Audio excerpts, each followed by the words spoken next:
zanako izany couche slippers couche atikisaka manolotra anao ny logité avitana karazan-tsakafo spaghetti français mampirehantsika tsabe spaghetti français bijouterie vidy volamena tongava malaky ao galerie sy tsara lalàna ao amin'ny premier étage basa manolotra ho anao ny logité Telma safidyko numéro 1 malagasy manolotra ho anao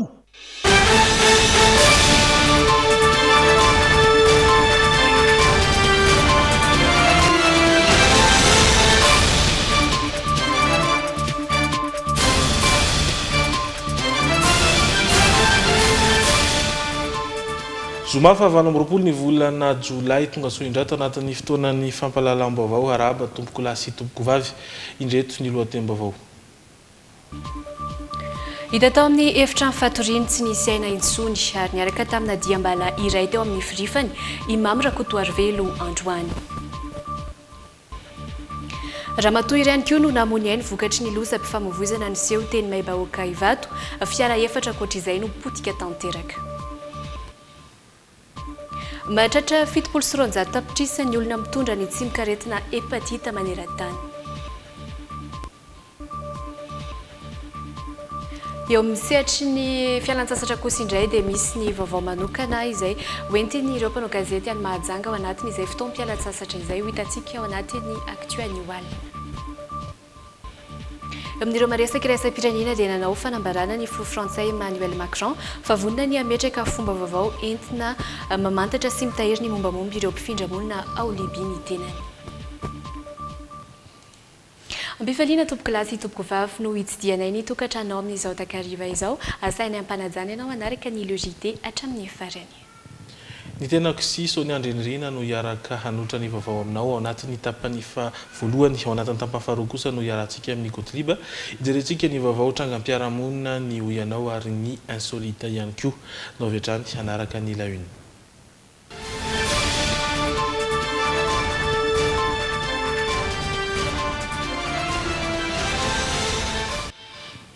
vaovao izay naoraka tetsy ankady fotsy dia ny fandrenesana ny fahafatesany Mamy Rakotoarivelo io atoandro io hita tao amin'ny efitra fatoriny tsy nisy aina intsony ary niaraka tamina diambala iray teo amin'ny firifany tokoa Mamy Rakotoarivelo izay filohan'ny kongresy ny tetezamita teo aloha faminotena avy hatrany no tao an-tsain'ny maro efa nanandrana nanapitra ny ainy betsaka mantsy Mamy Rakotoarivelo rahantsika avy hatrany ary ny fanadihadiana mahakasika izay vory olona ny teo ankady fotsy manoloana ny trano fonenan'ny Mamy Rakotoarivelo filohan'ny kongresy ny tetezamita teo aloha no sady mpikambana teo anivo ny antoko tim teo aloha ihany koa paritaka avy hatrany ny feo fatao hoe nitifitena i Mamy Rakotoarivelo tokony ho tamin'ny tatao vovonana manodidina ny tamin'ny 1.12 ora no naharepo basy miisa 2 tao an-trano ny mpanampiny tsy nisy nahatsikaritra ninninona ny tety ivelany tsy naheno kosa aloha izany mipetraka fa tsy naheno an'izany popazy zany non zay tsy naheno mininona tsy fantatry hoe silencieux ve zany hoe namono tena tamin'ny basy silencieux ve izy sa naninona fa ohatrany tsy naheno ininona aloha zay ny polisy misahana ny heloka bevava no nanao ny fizahanany razana saingy tsy mbola afaka nanambara ninninona izy ireo namono tena tokoa ve sa novonon'olona le hoe le fomba nafaty anazy aloha zay le nataontsika hoe ny rapport d'autopsie no tena mamaritra fa raha ny filaza n'ilay mpanampy zany dia hoe naheno feom-basy indroa izy dia avy eo izy mijery dia nahita fa hoe efa maty le Mamy tokony tamin'iraiky teo eo zany misy basy pistolet ao tsy afaka mitentsika hoe io ve hoanina le zany fa zay nataontsika hoe manomboka ny famorana zao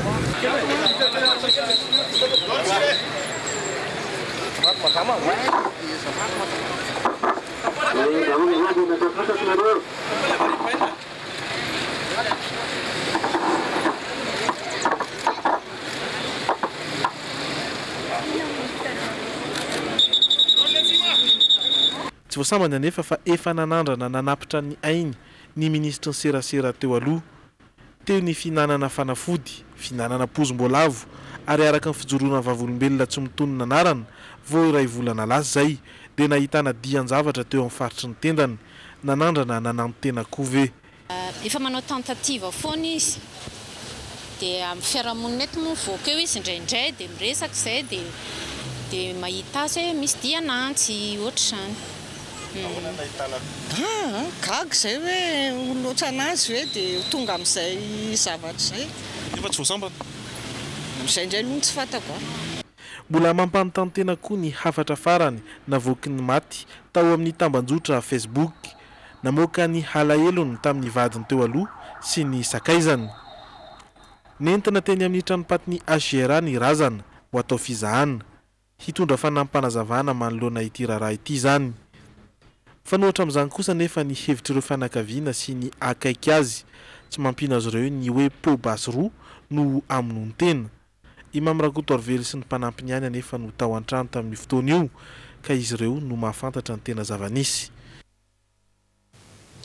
Hatramin'izao dia mbola tsy misy aloha ny fanampim-baovao manoloana ity tranga ity namono tena tokoa ve sa tsy mizara mantsy ny hevitra manoloana izay. Tsy nandrenesana feo ihany koa ny teo anivon'ny fianakaviana ny mahakasika ity raharaha ity, tsy nandrenesana feo ny antoko tima izay akaiky ny Mame Rakotorvely fo ny fahavelony hatreto dia mangina tanteraka araka izany miandry ny valiny izay fanadiadiana izay. Ivadika lafim-baovao hafa isika satria dia nofoanana indray ny hetsika fankalazana ny 15 taona ny antoko tima izay nokasaina ho atao ny Mahamasina ny sabotsy izao.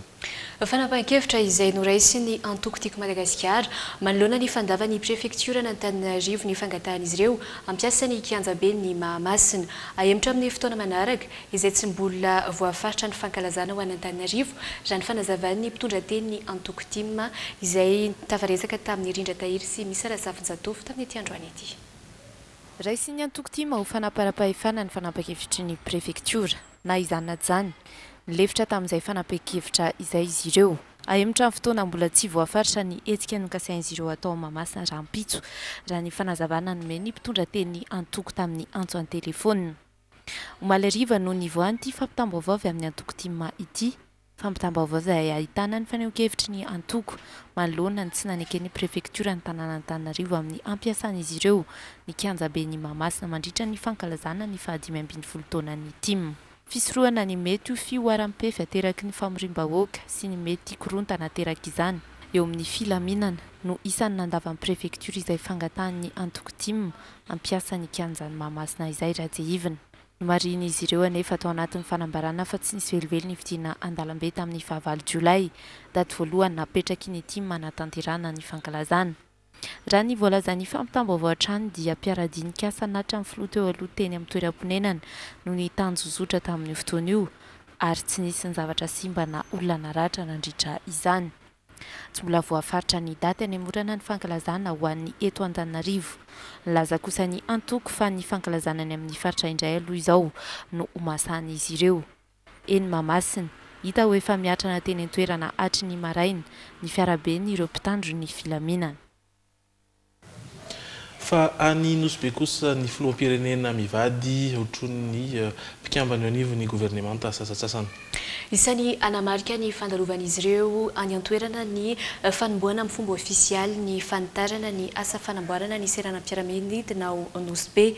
Isan'ny koa ny fitokanana foto-drafitrasa samaro izay mipaka mivantana amin'ny fiainan'ny vahoaka any an-toerana. Ohatra amin'izany ny ivitoerana vonjy apetraka manokana isahan'ireo ankizy hiara ny erisetra arabatana any Nosy be ho arahantsika ary ny fanampanazavana entin'ny filoham-pirenena.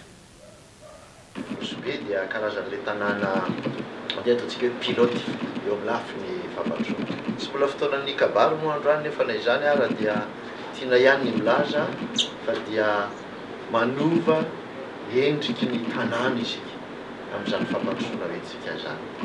Efa namboaritsika ny seranatsambo, efa namboaritsika ny izao serana mpiara-manidina izao fa mbola betsaka foto-drafitrasa izay hoentsika eo amin'ny jiro, ny rano, ny lalana ary indrindrindrindra fampandehanana ny sirama izay efa tena ao anatiny mihitsy ny tokony araikitra amin'izany. Ka izany rehetrarehetra zany mbola tsy resaka akory ary ilay hoe foto-drafitrasa eo amin'ny lafiny fizahan-tany izay efa maro ny efa ankehitrehina amin'izao fotoana izao fa dia izao hiasitsika ity tanàna anareo ity dia tanàna heverina efa mendrika an'izany. Ijery vaovao hafa isika ny trangam-piarahamonina sy ny vaovao sosialy isika aorian'ny ireto dokam-barotra ireto.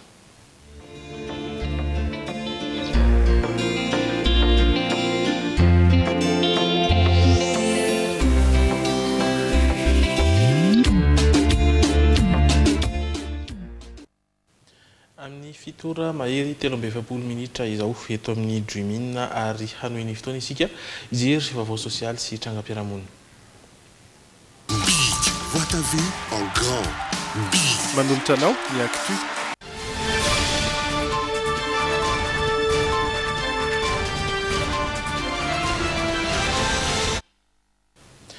Avetrany dia hoe ny maim-bahoaka Ivato isika toerana izay nisehoana loza amin'ny famovoizana io alio.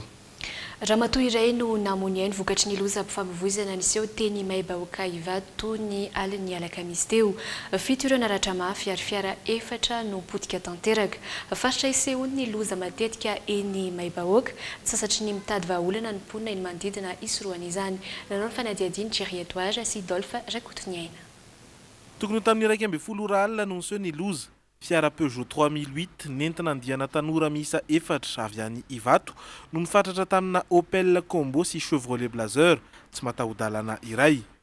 Teo ny eo dia nipitika nahazo vy ilay Opel Combo kely ka nizara roa naratra mafy ny ramatoa iray tao aoriana izy ilay namony ainy. Naratra be izy dia nentina tany amin'ny hôpitaly dia araka ny information azonay maraina teo zany dia hoe maty izy. Teratany vahiny kosa no tao anatin'ilay fiara tsy mataho-dalana tao aoriana. Naratra avokoa ny mpandeha rehetra tao anatin'ireo fiara izay nifandona. Ora vitsy tao aoriana io kosa tonga ny tompon'ilay fiara tsy mataho-dalana izay nitondra ilay vahiny. Teo ampizahana ny zava-nitranga indrindra izy no voafoaka ny fiara Ford Mondeo iray hafa avy any Talatamaty ihany koa. Vokatra ny fandehanan'ilay tômôbila iray tao aoriana mafy sady mamo. Zay nahatonga anazy izy efa nijery tary amin'ny sisiny no nidoman'ilay tômôbila. Izy io zany olona nisena nijery ny tômôbilany? Tompon'ilay tômôbila mihitsy izy tonga nijery ny constatation teo izy zany no nitrangan'izay loza zay. Ankoatra ny antony izay mbola ho amarinina toy ny fisorotôka diso tafahoatra dia ny fandehanana mafy no tena olana tamin'ity loza amin'ny famovoizana ity. Tsy latsaky ny 30 kilometatra isan'ora ny hafainganam-pandehan'ilay Peugeot 3008. Teto amin'ity lalana no efa namoy ny vadiny ity raim-pianakaviana ity. Manomboka eo Talatamaty matomboka teo Toyota io. Fa zay tokony ho jerena akaiky mihitsy fa nahafaty olona maro mantsy ireo zavatra ireo. Be ny olona maty teto vokatry ny fandehanana mafy. Taxi brousse zao nandona taxi be nandona mpianatra. Ohatra zany o moto ohatra zany misy daholo zany. Tokony matsy ohatra zany ny azo vadiko première me voadona tetsy. Voadona ohatra zany dia maty keo izy. Zay zava-misy teto fa tokony ankatahana amin'ny rehetra zany mba andinika tsara ny zava-misy amin'ity lalana ity tokony jerena izay tokony atao. Tsy azo atao nefa ny mametraka fanamorana hafainganam-pandeha toy ny casseur de vitesse amin'ity lalana ity. Tsy mbola hita ihany koa nefa ny vahaolana isoroana ny loza amin'ny famovoizana amin'ity lalana ity hatramin'izao. Vaovao ny fifamovoizana sy ny fitanteram-bahoaka azo esorina manongo izao ilay soratra hoe taxi amin'ny vatan'ny fiarakaretsaka izay miasa eto Andrenivohitra. Io moa no fanapahan-kevitry ny CUA taorian'ny fangatana nataon'ny fikambanana taxiville eto Antananarivo. Na izany aza nefa mbola olana sedrain'ireo taxiville ny fisian'ny bijirika ny asan'izy ireo. Fanampanazavana entiny Rojoravaka Miarso sy Doda Rahajarinjato. Namaliny etan'ny biraon'ny FTAR na ny fikambanan'ny taxi eto Antananarivo renivohitra ny tompon'andraikitry ny CUA ka manomboka izao azo esorina ilay soratra taxi amin'ny vatan'ny fiarakaretsaka miasa eto Andrenivohitra. Nanambara raha teo ny filohan'ny FTAR fa efa endrika iray ahafantarana ny taxiville ilay loko beige crème izay nampiarina antaonany maro. No amafisiny ihany koa fa tsy tokony hitakiana taratasy fahazon-dalana ny taxiville rehefa mivezivezy ivelana Antananarivo renivohitra raha toa ka miala ny lanterne.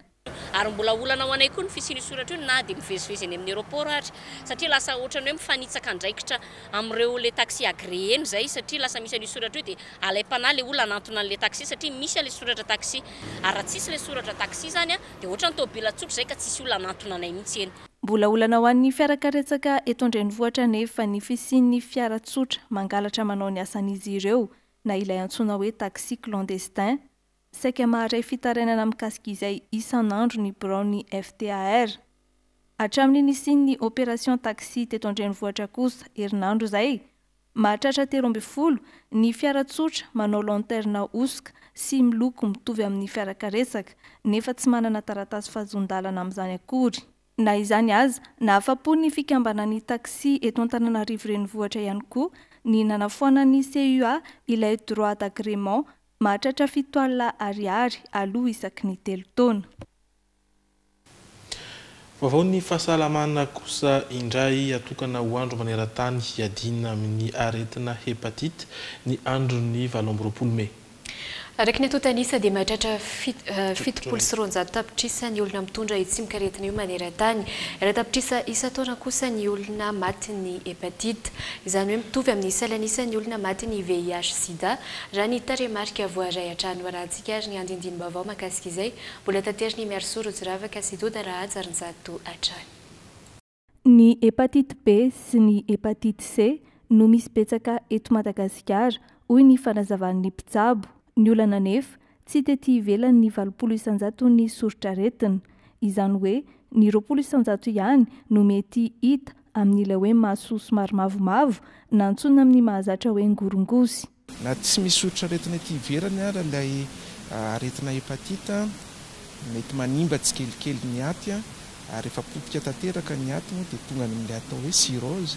Ren'ilay olona manana kibo ngeza be, misy rano anatin'ny kibony dia tongotra ngeza be ireny dia mety mitondra fahafatesany ireny aretina ireny ary mety mitondra koa mamiadana. Raha ny antotany Savoray mitondra ny tsimikaretina hepatite B ny 5 isanjato ny olona amin'ny tanan-dehibe ary miakatra izay taizay any ambanivohitra ka mahatratra 12 hatramin'ny 13 isanjato. Tsy misy fahasamihafany loatra kosa nefa ny antotanisany olona mitondra ny tsimikaretina hepatite C eto an-drenivohitra sy any ambanivohitra ka mananika ny 1 isanjato eo izany manerana ny nosy. Ho an'ny mpitsabo, ny fanaovana vaksiny ihany no fisorohana tsara indrindra. Efa misy raha teo niezaka ataon'ny Ministeran'ny Fahasalamam-bahoaka amin'ny fampidinana avy telo eny ny saran'izay vaksiny izay. Tsindrona ray eo amin'ny 3 arivo sy 1 alina eo. Tsindrona anankitelo zany latsaka ny 4 alina ny mandritra n'ilay campagne. Misy telo ny fomba ifindran'ny hepatite amin'ny alalan'ny ra, ny firaisana ranofo ary amin'ny alalan'ny reny sy ny zaza. Maneran-tany, raha tapitrisa isan-taona ny olona maty ny hepatite, izany hoe mitovy amin'ny salanisa ny olona maty ny VIH sida raha ny fanazavana voaray hatrany.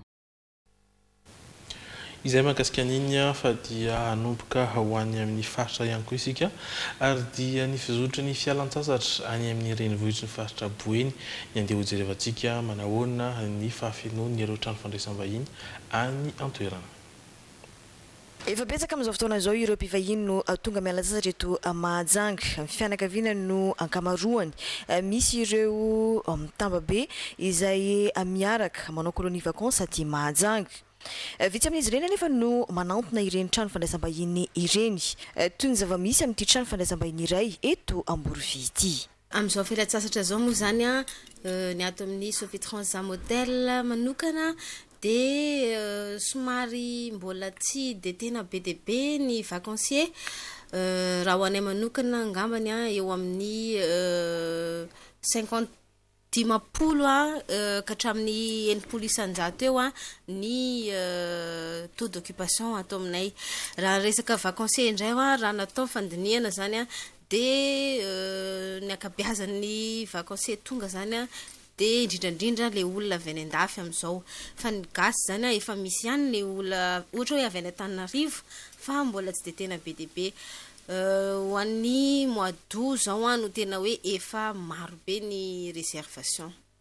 Ny tsy fampina loatra eo amin'ny oentomanana raha ny nambaran'ireo tompon'andraikitra no antony tsy mahafeno ny trano fandraisam-bahiny amin'izao fotoana izao. Moa misy ihany koa ireo manao trano fandraisam-bahiny tsy ara-dalàna eny amin'ny sisiny rehetra eny. Misy ohatra ny fianakaviana izay mampitrano fianakaviana hafa araka izay ifanarahana. Angamba ny rano fandinianay manokana dia mety hoe eo amin'le efa maro zany le trano amin'ny sisiny le tiako tenena amin'izay hoe maro le maison d'hôte na reo trano ambanimbany kokoa mora prix na reny école mandray vacancier de aleon'le olona zany mba miena amin'ny budgetny de makany amin'ireny mba moramora reny izy de amin'izay mba afaka manao activité maro de aleon'ny zareo avy eo ohatra hoe mandeha boro ohatran'izany na izany aza nefa dia mezaka ny mamety tolotra maro samihafa ho an'ireo mpivahiny mandalo eto Mahajanga ireny trano fandraisam-bahiny ireny toy ny zava-misy ato amin'ny Sofitrance. Raha ho anay manokana zao ny trano raha familial izy de entre eo anelanelany 125 000 ariary ka hatramin'ny 150 000 ariary fa ao amin'ny fahitana an'le hoe efa be deabe ny maison d'hôte misokatra de eo amin'le fahitana koa hoe ny tiany vacancier zany amin'izao aleon'ny zareo hoe mahandro de amin'izay mba limité ny budget amin'izay mba ambonimbony kokoa de ny eritreritra zany zay hoe anomana sy anome an'izay tolotra iray izay koa ho an'ny client de nisy bungalow house izay nisokafanay de io bungalow house indray zany afaka mandray olona ka hatramin'ny 5 io zany offre vaovaonay mihitsiny de ao zany le client afaka mahandro sakafo amin'ny tiny de nefa izy en même temps nefa izy afaka miprofite an'le activité rehetrarehetra atao aminay ny piscine ny plage sy ohatr'izany de io bungalow house indray raha atao aminay izy de eo amin'ny 300 000 ariary eo nuité de raha natao nefa ny fandinihana nanomboka tamin'ny début juillet de efa io foana nandeha ka hatramin'ny mois d'août nefa plein mihitsy io bungalow house io. Araky ny nambara dia manomboka eo amin'ny 2 ariary hatrany amin'ny 3 ariary ny trano fandraisam-bahiny ho an'ny fianakaviana amin'ireny hôtely lehibe ireny. Raha ny eto Mahajanga manokana dia vitsy amin'izy ireo no efa feno, misy anefa no efa feno hatramin'ny 100 amin'io volana aogositra ho avy izao io. Eo amin'ny mahavakansan'ny andro amin'izao fotoana zao moa zany de nanomana zay nanolotra tolotra ho an'ny tovy amin'ny isataona ho an'ny vacancier mba hisariana an'zareo sy anomezana fahafapo bebe kokoa ny vacancier de misy ny activité maro isan-karazany zay nataonay misy ny zumba isamaraina misy any koa ny PlayStation ho an'ny ankizy misy ny karaoké misy any koa ny concours château de sable ho an'ny ankizy de indrindrandrindra fahafantarantsika ny zamotel ny eto Majunga de misy koa ny buffet isaka ny alahady de ahitana pandi ampisehoana hoe ohatrany ahoana ny kolotsaina eto Majunga eto Boeny de misy pandi danse oadra ohatra maka artiste zay any amin'ny ville any. Raha Mahajanga manokana no resahana dia betsaka ireo toerana manan-tantara azo-tsidihana eto amin'ity tanàna ity raha tsy ilaza fotsiny mahakasika ireo toerana misy ireo vakoka maro samihafa ny eny Amoron-dranomasina ny fisian'ireo zoy maro ihany koa. Ndray mikasika ny vaovao iny ary dia ho an'ny Nosy indray isika ijery toerana iray izay hitaizana ankizy satria dia ankizy 7 hatramin'ny 10 any amin'ny faritra Diana no hiarany herisetra ara-batana. Vokatry ny fanadihadiana nataon'ireo tambazotra miaro ny ankizy amin'ny herisetra moa no nahazoana izay antotanisa izay nijery ankizy iray niarany herisetra any Nosy ary miora miariny zatovy ary mitatitra amintsika ny fanadihadiana momba izay. Araka ny antotam-baovao ny tampazotra miaro ny ankizy amin'ny herisetra tafiakatra 7 isanjato ny ankizy eto Madagasikara no hiarany herisetra ara-batana ny 7 isanjato ankizy 12 taona hatramin'ny 15 taona antotanisa nivoaka farany taona 14 ny faritra Diana izay ahitana ny Nosy Be anisan'ireo mitana ny taha ambony raha izay herisetra ara-nofy izay eto Madagasikara. Raha mandizany iray etsy ny ankizy aty amin'ny faritra Diana ny 13 amin'izy ireo no hiarany izay herisetra izay. Izao ohatra no Maria reny mpianakaviana mananjanaka 7 mianadahy ny iray amin'ireo zanany vavy dia niarany fanararaotana ara-nofy nefa vao 12 taona monja. Tsy lavitra fa ny anadahany namany akaiky no namadika azy raha ny fitantarany. Andesiny nandro tagny tsy haiko koa 3 andro izy niveriverynandro tagny izy fa misy olo aminay ao fa nandevigne faty igny misy za tsy haiko fa nandry aminay eo za tsy mahay nino raha nataon'izy tagny tsy haiko izy nivolagniny karaha ty fa za bako tsy haiko ty narary averiko zay mandeha miverivery mandeha mirinjina ino namparary le tsy haiko andesiko naneritery zay naneritery amizay navitagny nivolagna ampaneritery fa tsy haiko mavesatra andrazy zay nandeha dokotera nivolagna tsy haiko mavesatra nifamatra za tsy haiko volagna tsy mikoragna amin'olo tsy nanaiky fa nitory Marie 5 taona tranomaizina miampy lamany telo taprisa ariary no sazy nomeny ny fitsarana ilay anadahany namany tsy naharay na ariary tamin'io vola io anefa izy ireo ny fiainan'ilay zaza izay tsy toy ny teo aloha intsony fa nisy fiantraikany ara-batana sy ara-tsaina taminy izay tranga izay mandeha perte be magnano traitement normal izy mbola nikainy madame tany nandeha l'hôpital nivanga ordinary tsy misoma amin'ny namany fa izy mitokatoka monina zay le problème nany amin'izao fotoana izao efa manomboka miarina tsikelikely izy ireo ilay zaza izay tezainy Marie toy ny zanany ihany misy ihany koa ny tohana izay omeny UNICEF ity fianakaviana ity entiny miarina amin'ny fiainana ampiroboroboany ity tsena izay efa nan'izy ireo ity ihany koa fantatra fa isan'ny otokanana rahampitso ny ivitoerana vonjy aty Nosbe ivitoerana izay natao isahana ireo ankizy hiara ny herisetra ara-batana aty an-toerana any Antsirabe indray dia ny 470 isanjaton'ny mpiasa eto Madagasikara dia mbola ao anatin'ny sehatry ny toe-karena tsy manara-drafitra avokoa izany hoe tsy mbola manana asa mendrika izay ny fepetra takiny izay fananana asa mendrika izay ny fiahina ara-pahasalamana ho an'ny mpiasa eo mpananganana vovonana nasionaly ho an'ireo mpanao asa tena amin'izao fotoana izao ny birao iraisam-pirenena momba ny asana ny BIT ho fisitrahan'izy ireo ny fiahina ara-pahasalamana nisy raiky izany atrikasa mahakasika izany izay nitotosaina tany Antsirabe niarahany BIT tamin'ireo vovonany mpanao asa tena avy amin'ireo distrika 7 efa misiraka izay fiahina ara-pahasalamana izay Zurabenandrasana hatsangana mialohan'ny farantaona ny vovonana nasionaly ny ireo mpanao asa antselika sy mpanao asa tena eto Madagasikara ireo mpiasa ireo izay mandrafitra ny 470 ny mpiasa eto amintsika ao anatin'ny antsoina hoe toe-karena tsy manara-drafitra nisy ny atrikasa tanterahany birao iraisam-pirenena momba ny asa teto Antsirabe ny alarobia teo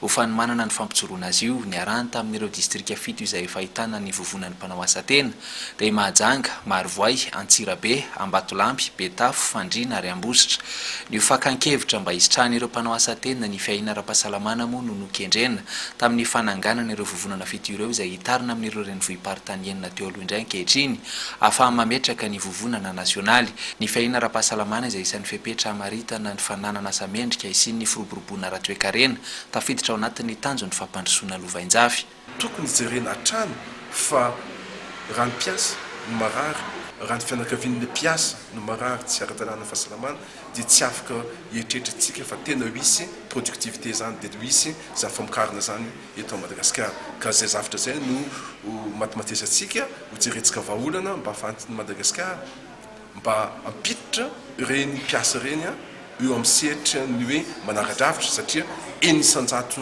ny asa fotsiny eto Madagasikara klasitsika ho asa mendrika fotoana nanaovana tombanezaka teo amin'ny fampisitrahana io fiahina ara-pahasalamana ho an'ireo efa nisitraka izany ihany koa moa ny fihaonana teto Antsirabe raha tsy hevina dia nanome tantsorika ireo vovonan'ireo ny birao iraisam-pirenena momba ny asa tany am-piandohana teo amin'ny latsakemboka nalota amin'ireo toeram-pitsaboana samihafa ohatra raha irisona ny fanamaronisy ireo vovonana dia fantatra kosa fa misedra olana sahady ireo vovonana sasany teo aloha taoriny ny alan'ny tantsorika isan'izany ny vovonan'ny sehatra safito eto Antsirabe karatra na ny VS5 izay irakirana avokoa ny mpikambana rehetra zany ao anatin'ny fahasairanana no ny zava-misy ny fahasarotam-piainana ohatra misy ihany fiemorana fa mbola eo andalan'ny fanohizana azy ihany zahay fa saingy mbola tsy feno ny cotisation na izany aza antenan'izy ireo fa hanampy eo amin'ny famahanany olana hitohizana izay fiahina ara-pahasalamana izay ny fifanakalozana ao anatin'ny vovonana nasionaly vao hajoro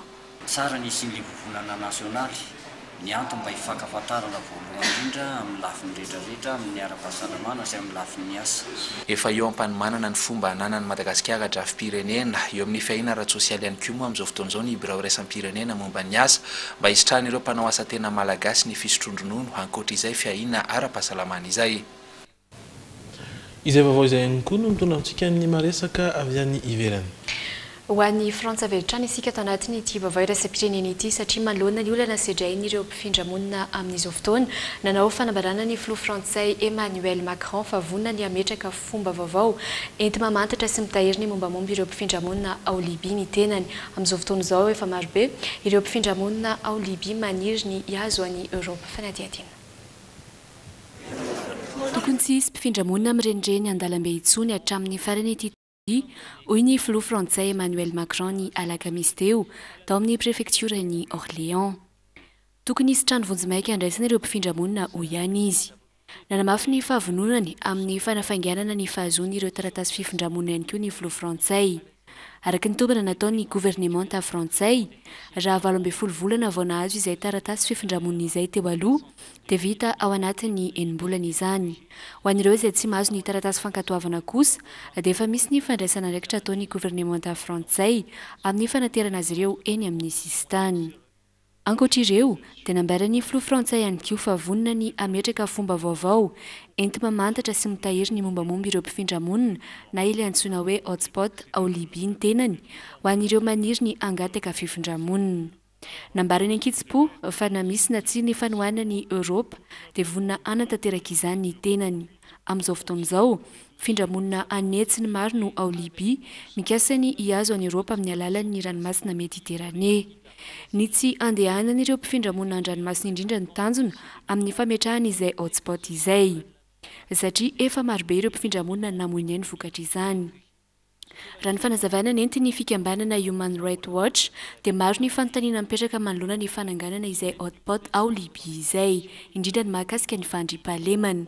Ny farany volana aogositra ho avy izao moa no isy ny dinika manokana ataon'ny la Frantsa amin'ny ahafahana manatanteraka izany.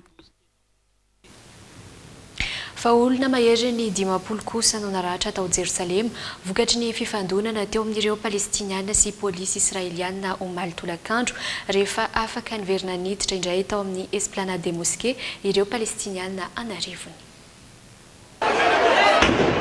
Tsy naharitra ny filaminana ny toetra teto atsinanany Jerusalema. Nitrangana fifandonana indray mantsy teo amin'ireo palestiniana sy polisy israeliana omaly tolakandro teto amin'ny esplanade des mosquées. Raikitra noho izany ny toraka grenady manoloana ny torabato nataon'ireo palestiniana. Raha nitatitra vonjimaika avy amin'ny Croix Rouge palestiniana dia mahery ny 50 ireo naratra vokatry ny fifandonana. Minitra vitsy taoriany nidiran'ireo palestiniana anarivony atao amin'ity toeram-pivavahana ity moa no nitrangan'ny fifandonana. Ireto farany izay tsy nandray anjara tamin'ny fanompo-fivavahana nandritra ny tapabolana. Afaliana sy orakoraka noho izany azy ireo rehefa afaka niditra teto amin'ny esplanade des mosquées.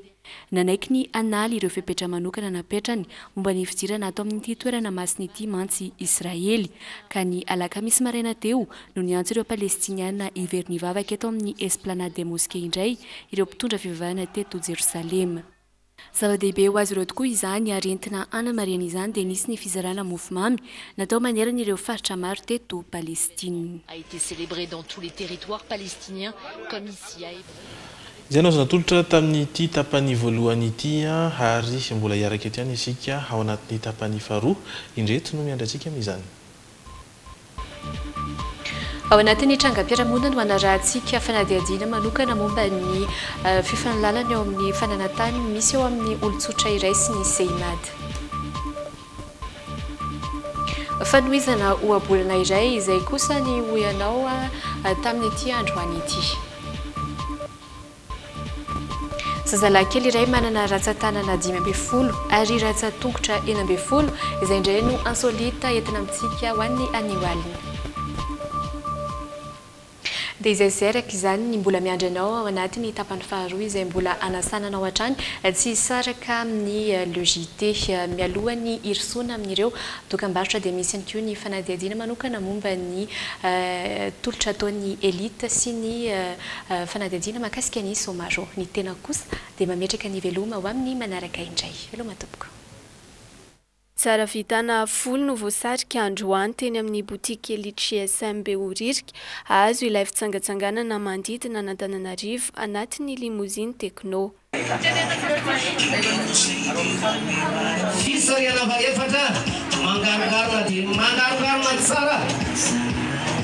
izay afahana mitsika Antananarivo ao anatin'ilay fiaratsana taribe arana fisakafoanana.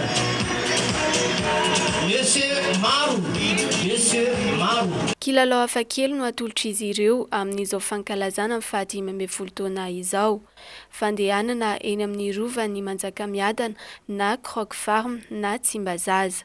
Mbola manampy izany koa ny fisakafoana ao amin'ny food court Akourdig ary fanaterana any an-tokantrano raha efa izany. Rehefa mividy telefôna anankiray ianao Tecno rehefa Tecno anankiray fotsiny ninina vidinao manomboka amin'ny bas de gamme hatramin'ny haut de gamme dia mandray anjara fisariany ianao. Anisany mampalaza ny boutique Tecno ny fivarotana finday, ahitana karazany maro mifanaraka amin'ny filany tsirairay avy.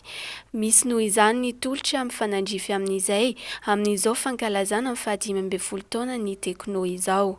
Rehefa mividy haut de gamme ray zany dia mahazo an'ity cadeau ity T349 double SIM dia garantie le izy miaritra be amin'ny batterie.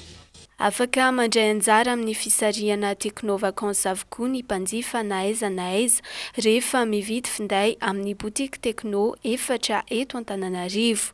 Tecno Behoririka, Ampeflo, Supreme Center Box 204 ary ny boutique Tecno vaovao eny amin'ny Madinox. Farany moa zany entana hatrany hividy ny produit Tecno satria Tecno mbola tsy nametaka antsika hatramin'izay tsara amin'ny produit Tecno sady garantie fa tsy mitovy aleny amin'ny sisiny reny fa manentana anareo zany anatona boutique.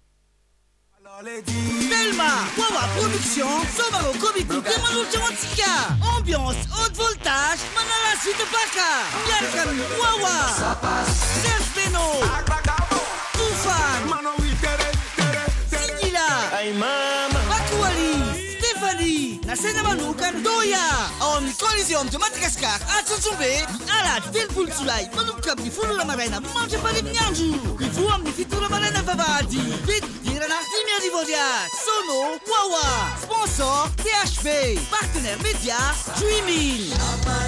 Eny rehefa manakaiky ny fotoana azadino amin'ny 30 volana jolay izao Somaro ahitantsika ny groupe Wawa tahaka Stefania sy ireo vahiny izay fanta-daza efa tsisy vinantsika ntsony avy any ivelany. Noho izany dia manasantsika rehetrarehetra ho tonga maro amin'ny fotoana io fa hiara hifetintsika azadino amin'ny 30 volana jolay izao ao amin'ny Coliseum.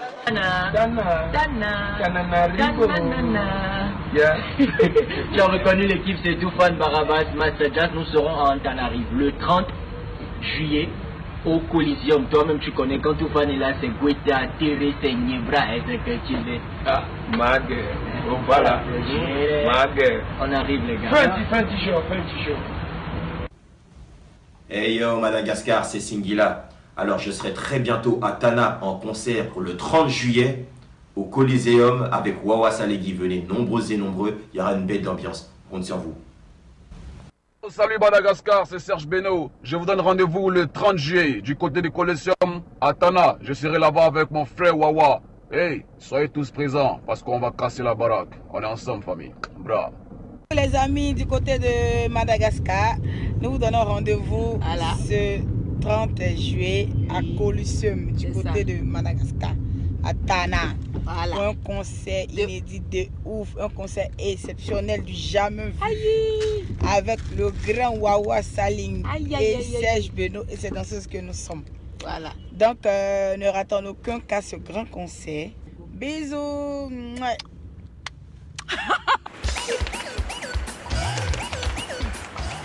No fanomezana hasiny sy haja anareo mpakafy groupe Wawa tsy lefy anareo nankafy zay niany ty zay mamaty fity amin'ny voaka Antananarivo jiaby iaragna amin'ny artiste international maro be Singula avy en France, Serge Beno avy Côte d'Ivoire, tonga ao Toufan avy Togo, Bakoali avy Mayotte. Tonga dia asiko mafy be amin'ny ambiance miaraka amin'ny Wawa fa ianareo tsy maintsy mafana ary miafarany mamiaka lamba farany.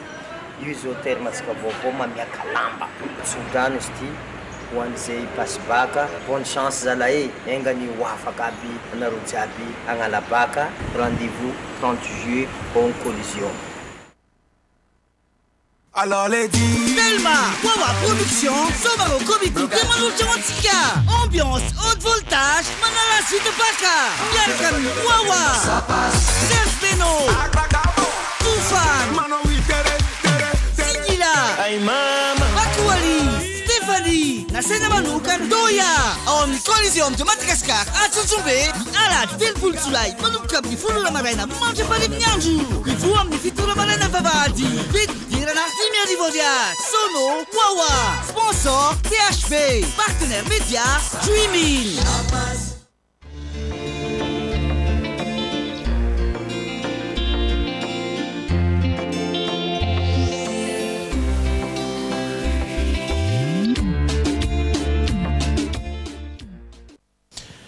Tavaverina indray eto amin'ny logité isika somary lasalasa ny fotoana no ny dokam-barotra izay na raha antsika teo saingy hanohy ny fotoana ihany isika hijery ireo zanam-pandaharana maro izay efa nomanina ho anao tamin'ity takariva ity miaraka amin'ny Gottlieb ihany koa isika amin'izao miarabanao dia miarabantsika rehetra mbola somary mipoapoaka kely ny feo amin'ny famerenan-kira samihafa ary tsorona aloha zany fa dia Daniel Alves saika hoentiko teto tamin'ity androany ity fa ileo hoe grave ny fitenenana no zavatra nitranga zany dia ohatrany hoe vovokely ihany ny eritreritra zany amin'ny vovom-balelo zay hitantsika teo mpanomboan'ny fandarana teo dia tonga tsotra foana any aloha satria indray indro mbola tsy maintsy misy fisentona kely any aloha le faso aloha ny famantarana.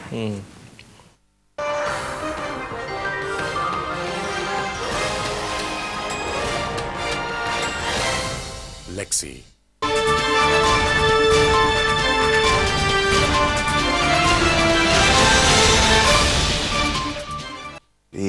Maso lavitra moa zany zao dia tena natsipy mihitsy dia nikidingidingy mihitsy voalohany indrindra aloha amin'ny olo-pirenena dia tsy maintsy malahelo amin'ny fahafatesana olona izay tatana firenena. Ny resaka manodidina an'izany moa zany dia hoe nareo mpanao gazety mpanao fanadihadiana samihafa izay ilaza eo ihany ny momba an'izany fa ny dia izay mampalahelo foana moa zany ny zavatra tahaka an'izao dia ny tena hoe ny hypothèse voalohany moa zany hoe suicide na hoe famonotena zany mbola ataontsika aloha hevitra amin'ny fotoana manaraka angamba io fa ny miondrika sy manaja ny ataon'ny tena amin'ny maha olo-pirenena satria anarana nalaza raha tamin'ny fiaraha-miasa amin'ny fanaovan-gazety aza dia nitondra gazety nandritra ny fotoana ela ihany koa organe de presse i membre Coutorville dia izay ngamba no mendrika sy mety tsy maintsy misy hoe fantanina kely tsotsotra ihany mipetraka avy aty amin'ny misy sonana ikolo ndraiky koa raha ny lotsika zany koa moa zany tsy atao angorotao tsy atao hoe hitarina be moa zany resaka zany fa dia ataontsika eo satria amin'izao fotoana izao mbola ao anatin'ny alahelo mihitsy satria rahampitsony atao ny fandevenana ny regisy dia akoditra indray ty ny alahelo samihafa zay no mahatonga nay normal malomaloka kely ohatr'izao nefa ny life must go on ihany aloha na izany ary noho izany dia mitondra sary ahako le sary anankiray aloha le omaly ny tokony navoaka le izy fa tamin'ny fotoana nandehanana tany ivelany dia mifanena tamin'ny sapeur dia misy sary anankiray netiko ao teny amin'ny Gare du Nord ohatr'izao le rony zany ohatr'izao zany le tadiaviko natao tamin'ny omaly zany hoe ny sapeur dia olona tsy fantatra ao izy inona ny asa ataony fa hitanao eo izy dia mandehandeha eo izy dia spéculateur de rue zany ny fieritreretako azy raha ny anahako zany hoe izy zany le mahita zavatra atao foana izy fa amin'ny kapeny moa raha ny Frantsa fantatritsika fa rehefa tafiditra anatin'ny sehatriny asa izy dia mahazo miglande izy ozy ny fiteny rehefa miala avy eo dia ohatran'iny le sapeur fa le zavatra tiako entina anankiray zany dia misy toerana anankiray atao hoe forêt de Vincennes ao amin'ny manodidina ny Paris ao dia misy toerana misy zaridaina io zaridaina io dia hoe zaridaina ny voninkazo tropical sy ny sisy ny sisy fa io zaridaina io raha ny tena marina dia zaridaina misy ny fampisehoana natao ho an'ny kolonia nampisehoan'ny frantsay anireo koloniany tamin'izany fotoana izany tamin'ny taona 1700 tany ho any ity tsangambato tazantsika eto ity dia tsangambato natokana ho an'ny malagasy maty ho an'ny Frantsa tamin'ny ady lehibe voalohany sy faharojo fantatro eo ao misy mpanoha anankiray ao io le tsangambato be boribory io natao mitovitovy amin'ny aty le izy le kisarisary misy voromahery ny ambony dia hitantsika ny soratra amin'ny sary manaraka fa misy hoe au souvenir des soldats de Madagascar. Guerre 14-18 le izy. Io zavatra io dia ao anatin'io zaridaina be io. Raha tantarina zavatra mitranga tamin'io zany taloha dia nisy atao exposition coloniale anatina toerana anankiray malalaka be ohatran'io mamasina rehetrarehetra io. Ny zavatra mitranga ao raha tantarainantsika dia ity misy trano zay azotsika apotra amin'ny sary manaraka zany le trano. Misy trano a io trano io tao fa tsy mbola ty Tsangambato ty. Io trano io a dia misy malagasy reo ivelan'ireo. Inona le zavatra mitranga mandritra ny fotoana maromaro zany dia mahazo mandalo ao ireo solon-tenam-pirenena samihafa angamba na ny vahoaka frantsay angamba dia exposena ao ny colonie zany hoe ty ny trano ohatrany aty Madagasikara ireo ny malagasy mba tsy tenenako hoe exposena comme des animaux de cirque. Misy kely ohatr'izay zany le izy satria toerana io dia misy ny Madagasikara, misy ny firenena afrikanina hafa colonie, misy ny Indochine, misy ny sisa. Dia ao anatin'le zaridaina io zany a misy Tsangambato ihany koa toy zao a any Indochine. Fa ny zavatra tsapako ao anatin'le izy kosa aloha dia io vehivavy io Indochinoise io a fa na frantsay ihany izy io. Dia nanontaniko izy satria mampiasa nytony autodurcissant tony izy manamboatra ny toerana io. Fa tsorina fa ao anatin'ilay fahatsiarovana takan'io resako dia ao anaty toerana haolo mihitsy io le Tsangambato an'ny Madagasikara io zay atsiarovana andreo miaramila. Ty zao ny anazy no mitovy amin'ilay antsika ary fa ho andreo miaramila Indochinois maty ho an'ny firenena frantsay tamin'ny 14-18. Dia hoy aho zany hoe ndao mba alaina ny anjely mainty dia apetraka any anaty ala ny moramanga. Zotsika zany azotsika atao zany satria tsy hoe azo hoe atao ohatrany ahoana moa akory tsy dia tena hoe rapisy dia hoe ndao tokoa ary fa mba heritreritra zany hoe toute proportion gardée.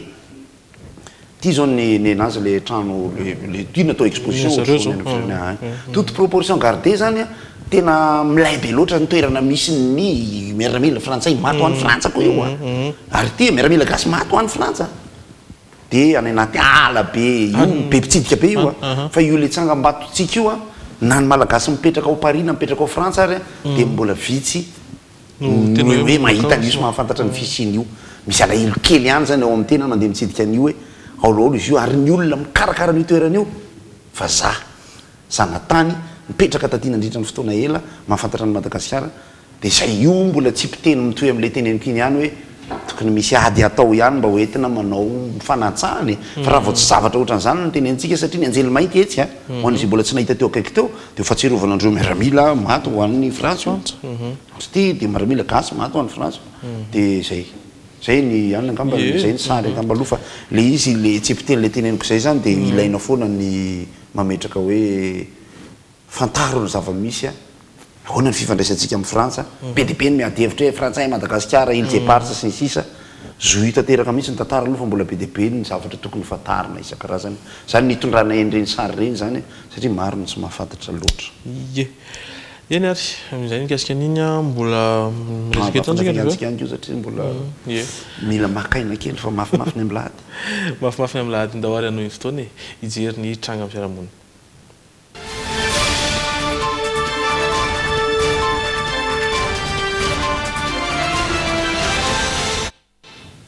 Trangana ady-tany iray izay mampifanolana fianakaviana izay manambara ho tompony tany sy ny orinasa Seimad no hoentsika ao anatin'ity resaka osoka sy fampiasana osoka no tena ambadika ity raharaha ity raha ny fanadihadiana izay natao arahantsika izany. Voasaraka ity arabe eto amin'ny boulevard de l'Europe ity ireo ampahantany izay ambaran'ny olon-tsotra tsy mitonona anarana fa azy ireo efa hatramin'izay. Amin'izao fotoana misedra olana ireo fianakaviana izay omentsika ny anarana hoe Ratrimo mba hanamorana ny fahazoana bebe kokoa ny tranga. Ny taona 2024 navoaka ny sampandrarahany fananantany ny situation juridique fanamarinana fananantany mikasika ity tany ity ary misoratra tamin'ny ray aman-dren'ny fianakaviana Ratrimo izany. Mikasa ny karakara ny famindrana lova izay napetraky ny fitondram-panjakana ho maimaim-pony izy ireo tamin'ny taona 2024. Mbola nisoratra tao anatin'ny fanamarinana tsara ny mahatompony tany ny ray aman-dren'ny Ratrimo. Karakaraina tao anatin'izay ireo atontan-taratasy mpamindrana lova naharitra elaela ny fotoana ny valian'ny fangatahana akora nefa ny hagagan'ny fianakaviana raha naharay ny fandavan'ny domaine fa tsy azo ny fianakaviana ratrimo atao intsony ny mamindry ireo ampahantany amin'ny anaran'izy ireo satria tany efa namidin'ny tompony ireo tany ireo dia ny parcelle 13 sy 15 voasaraky ny arabe. Alainay tao amin'ny domaine moa zany a dia io a société d'équipement immobilier de Madagascar ka de vente société privée dia moa zany a voilà zao fa lasaina fa mpivarotra zany a reo ray aman-dreninay dia semady mpividy dia ny tany amidy moa zany a dia hita tsara ato anatin'ity taratasy ity a fa ny parcelle 13-15. Manjavozavy ireo atotan'ny taratasy manamarina ny vidianan'ny orinasa semady ny tany. Hita tao anatin'ny taratasy ny famarotana fa tamin'ny 15 ny volana septambra taona 1,770 noho ny varotany ray aman-dreny ratrimo ny tany tamin'ny semady. Misy tombo-kasen'ny lefitry ny délégué-ny boriboritany voalohany tamin'ny fotoanandro mihitsy zany raha ity taratasy ity. Randriamanalina Rabeony no nanao ny soni voalaza fa lefitry ny délégué. Tsy nionina tamin'ny fahitana ny taratasy ny fampivarotana fianakaviana ary nanizingizina fa tsy mbola nivarotra velively ireo ampahantany ireo ny ray aman-dreniny. Ny faharoa amby roapolo ny volana septambra 2024 namoaka taratasy fanamarinana ny commune Antananarivo renivohitra taorian'ny fangatahana nataon'ny fianakaviana.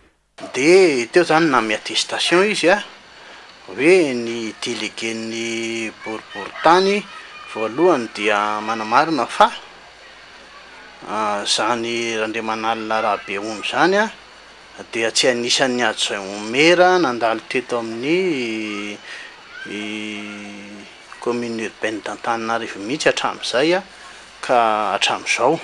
Ankoatra ny fanomezana ny lisitra ireo lefitry ny délégué ny asa tao amin'ny boriboritany voalohany dia mbola nidoson'ny commune ihany koa ny daty ny voahan'ny taratasy satria ny taona 1927 vao tafapetraka ny boriboritany voalohany, izany hoe 15 taona taorian'ny voahan'ilay ambara hoe acte de vente ny fanaovan'ny semady sy ny ray aman-dreniny ratrimo.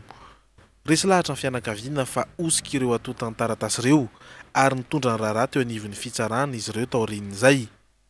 Raha jerena dia tamin'ny taona 2008 a no nampiasainy io acte de vente osika io ty zany nefa nilazaina fa tamin'ny 71 ny nanaovana ny acte de vente a dia nahoana no 2008 vao natao ny mutation zany hoe ny fironona zany ty acte de vente ty a mba entina amindrana nyty tany ty tamin'ny taona 2008 a kanefa moa tsy hanefa ny fitsarana moa no manao fanadihadiana anamarina zany rehetrarehetra zany ka dia apetrakay eo ambany fahendren'ny fanjakana sy ny fitsarana moa zany raharaha. Efa niezaka nanantona ny orinasa semady voatonona tao anatin'ity raharaha ity ny mpanao gazety saingy hatreto aloha tsy mbola nandray ny teo anivon'ity orinasa ity ary tsy mbola nanome fanazavana na toy inona endriny. Amin'izao fotoana efa misy tranobe miorina amin'ireo ampahantany roa mifanila amin'ny arabe na dia mbola eo ampelatanan'ny fitsarana zany raharaha. Niezaka nangataka didy hampiatona ny fanamboarana izany ny fianakaviana ratrimo saingy tsy mbola nivaly io. Eny mbola taorian'ny kitihana ny raharaha no nahavitany ireo trano amin'izao dingan'izao. Raha ny fantatra teratany Sinosy-Karana no tompony ireo tranobe ireo. Tena tiako be le fanadihadiana. Le izy moa zany tsapantsika amin'izao fotoana izao zany ao anatin'ireny fanadihadiana ireny fa hoe eo le tokony tsy andriandry tsy andry alina mihitsy isika satria korontanana zava-misy ny fiarahamonina zay aloha ny valiny iny tsy zavatra milamina iny inona ny marina aizany fanadihadiana ireny le tokony anaovana fandaharana amin'ny télé jery hoe manomboka amin'ny 9 alina mandrapatonga rapitso amin'ny 9 alina mandeha ny telefôna mandeha ny internet mandeha ny fiantsoana dia afaka misy olona tonga mihitsy eto dia avoaka daholo ny taratasy dia antanina zay tompona andraikitra mety tsara zay ahafahana mahita valiny rehefa any amin'ny farany 4 ora teoriana dia zao ny valiny zao ny valiny zao ny valiny satria io raharaha io zany rehefa tena dinana dia io iantokantona eo io dia iantokantona eo dia iodina eo dia ny fitsarana miandraindray ity dia lo ny fotoana mandeha sy ny sisa araka le resaka nataoko teo zany tany amboloany hoe ny alahelo ihany fa tsapantsika tao anatin'ny tapabolana fa misy le atao hoe 100 cas de grande famille misy roa karazany izy zao hitantsika fa zany zavatra zany mampalahelo foana telo izy zao. Iverina fa isy ny toyan'izay fanadihadiana izay ahafantarantsika ny tena zava-misy marina. Anohy ny fotoana ry isika hijerindray ny ho ianao. Tsara kokoa ny paoziny, matevina sy tsara kokoa ny foniny sy ny taratasiny. Dans la vie, il y a les premiers et il y a les autres.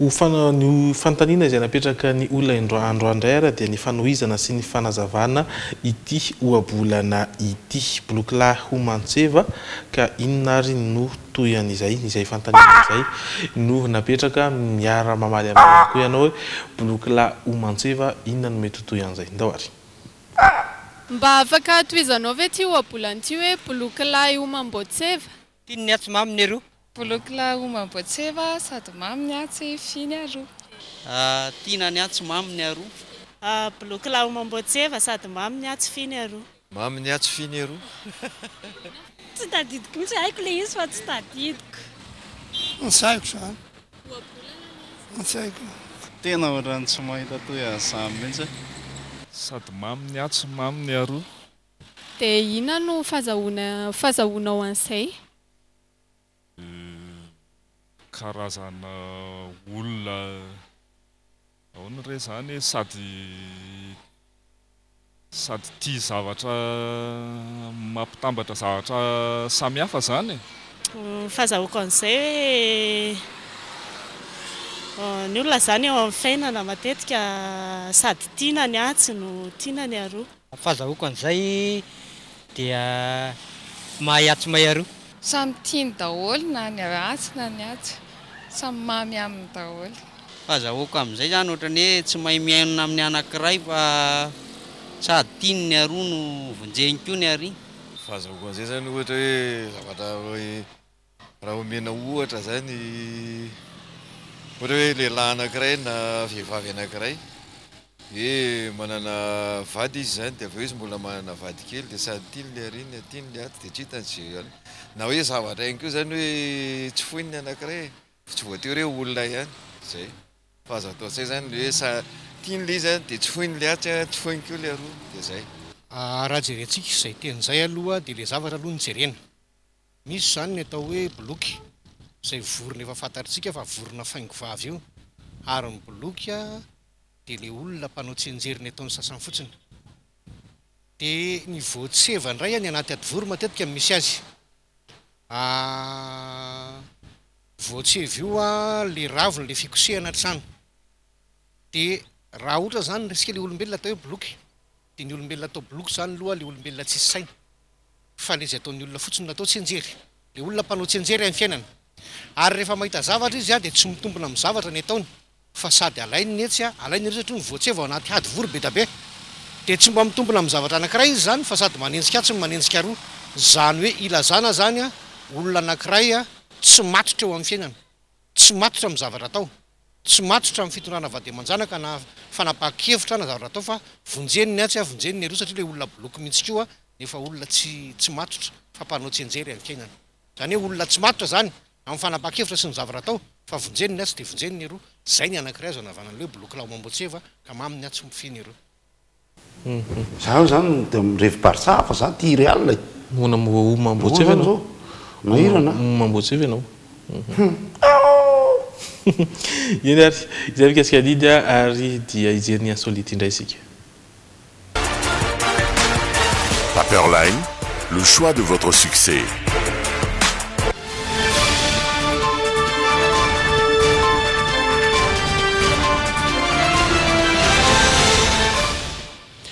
Eny ary zazalakely iray teratany Sinoa manana ratsan-tanana 12 ary ratsan-tongotra 12 ihany koa izay no sary hafakely hoentina amintsika ny alina ary entina ny amboaka ity mahazo azy ity hatramin'izao mbola mitady vola ahafahana mitsabo azy ny ray aman-dreniny fanajadiany tsy fahatomombanana hatrany amboaka tsy dia fahita firy maneran-tany no mahazo ity zazalakely teratany Sinoa ity Anganga no anarany monina ao UNAM ao Chine voateraka mihitsy izy dia efa tsikaritry ny mpitsabo sy ireo ray aman-dreny tsy fahatombanana teny amin'ny vatany misy 12 ny ratsan-tanany ary 12 kosa ny ratsan-tongony izany hoe mihoatra 12 amin'ny tokony ho izy polydactylie io no fiantso ity aretina mahazo ny Anganga ity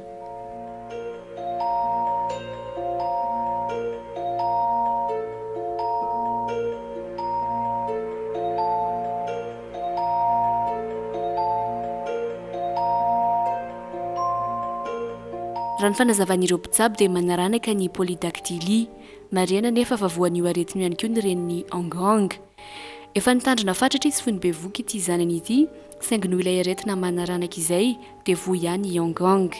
Ny nagaga kosa nefa nateo aza ny fizahana sy eko nataon'ny reniny fony mbola be voka azy dia tsy tazana mihitsy ireo ratsana maro mihoatra amin'ny vatan'ireo.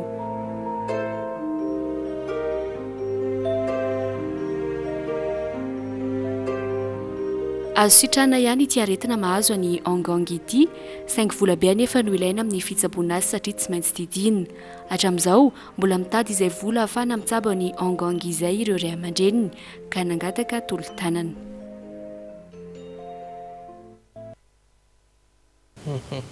Fa ohatran'le maly na izy anao volet na pilomano ohatra izy moa zany miasa manao ordinateur dia azo tity mihitsy ny ampiasainy mety rapide satria izy en forme tsara. Mety azo atao avadika talenta zany izay clé izay araka ny tenenao azy. Tokony satria izy normal fa tsy hoe eny ary. Ary marana fotoantsika izy zavatra fa tsisy mihoatra tsy fantatro. Ary anaraka ny mety ho toetriny amintsika zao.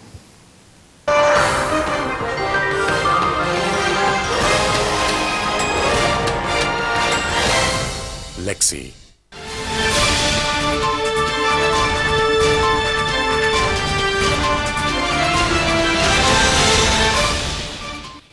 Somary ratsiratsy sy ny tontolo andron'ny sabotsy raha ny vinavinany mety ho toetriny andro satria dia misy ny orana izay vinavinaina amin'ny herin'ny akabeazan'ireo faritra rehetra eto Madagasikara, Antsiranana, Toamasina, Antananarivo, Antsirabe, Mahajanga, Fianaratsoa.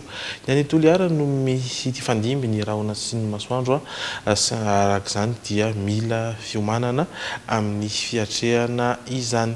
Manodidina ny 1.0 degré ny maripana ambany indrindra ny Antsirabe ary 3.30 degré ny maripana ambony indrindra any Toliara, izany hoe tsy io isy fiovana sy isy fiantraikany amin'ny maripana izany toetriny andro mety ho ratsiratsy izay. Amin'ny enora mahery 1.0 minitra no hiposaka ny masoandro ary lentika amin'ny 10 ora mahery 3.20 minitra.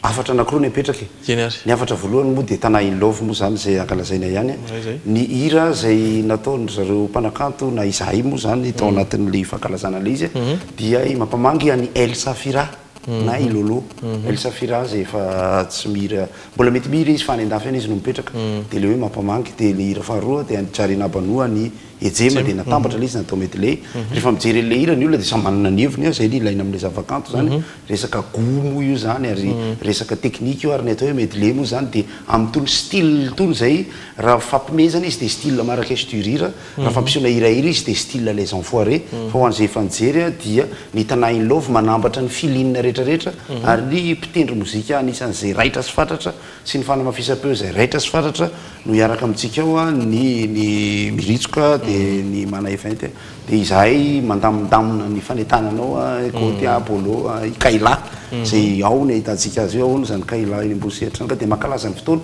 amin'ny alahady amin'ny 3 ora ny karatra dia mbola misy vavady dia mivory efa sokafana ary dia tsy mirava ny fety raha tsy efa vita fa ny fantanjahantena baolina kitra koa dia misy ihany koa moa zany ny club namana satria io ny anahy dia atositosiko mihitsy dia ny sekolina baolina kitra akademika izay mikarakara tournoi anampiaza ambony baolina kitra foana tsy maintsy mbola resahana eto ny atsipitsipiriany rehefa tonga ny momba n'izay fa dia makaina tsara daholo izay ary eny misotranao koty tamin'ny fahatongavanao teto tamin'ity takariva ity amin'ny sabotsy indray isika no mioneto zany hoe rapitso zany amin'ny fitora sasany hatrany eto amin'ny logité mbola mitoy nefa ny fandarana eto amin'ny Dreamina koa aza misaraka aminay izay no mametraka ny veloma mandram-piona aminareo menakavy taknomaly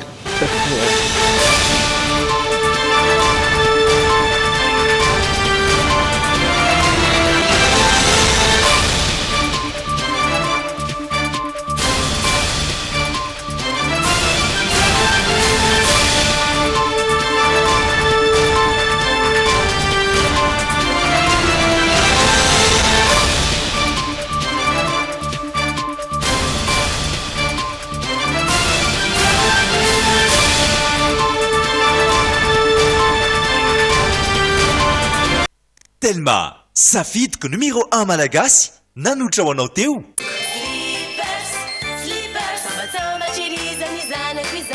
Couche slippers, Kosady kisako. Manolotra anao ny logité. Avitana karazan-tsakafo. Spaghetti français. Mampire antsika tsabe. Spaghetti français. Bijouterie vite volamena. Tongava malaky ao amin'ny galerie Sivy tsara lalàna ao amin'ny premier étage bas. Manolotra ho anao ny logité.